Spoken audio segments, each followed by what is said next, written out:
أنت لسه مضيع الصلاة، أنت لسه مضيع الصلاة يا أختها، أنت لسه مشغول بالتجارة، أنت لسه مشغول بالمنصب، أنت لسه بتقول لي إنك مشغول.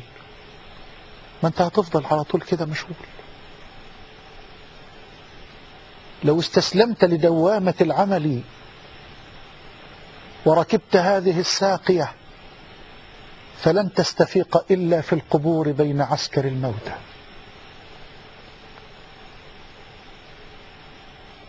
الصلاة الصلاة الصلاة هدية الله للأمة، هدية الله للأمة يحملها المصطفى من فوق 7 سماوات لتكون صلة لأمته برب الأرض والسماوات. الصلاة صلة. آخر وصية له صلى الله عليه وسلم وهو على فراش الموت: الصلاة الصلاة وما ملكت أيمانكم. الصلاة. فبيقول لي: كان لم يصلي والده لله قط. يعني أي بشرية دي يا أخوانا؟ مش ممكن فيه رجل ينسب إلى الإسلام أو امرأة تنسب إلى الإسلام ويسمع الأذان الصبح الظهر العصر المغرب العشاء ولا يحترق قلبه ولا تتحرك جوارحه ليثبت لربه سبحانه وتعالى وحدانيته، ليثبت أنه وحد الله وأنه عبد لله وأنه فقير إليه، ليطرح قلبه بذل وانكسار بين يدي العزيز الغفار. يجري مشغول. ولو جالس أنثى لقطع الوقت من غير اكتفاء.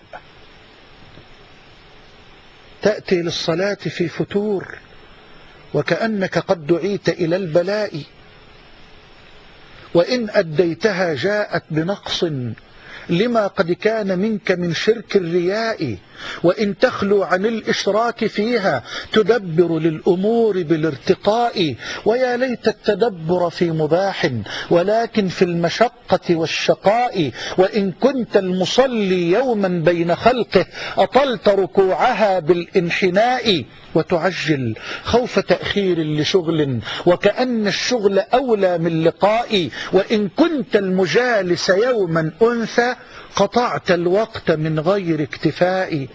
أيا عبد لا يساوي الله معك أنثى تناجيه بحب أو صفاء.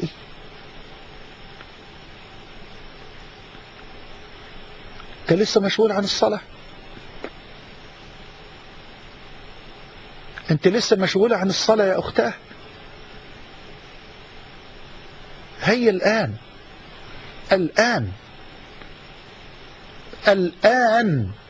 عاهد ربك جل وعلا على أن تحافظ على الصلوات في أوقاتها.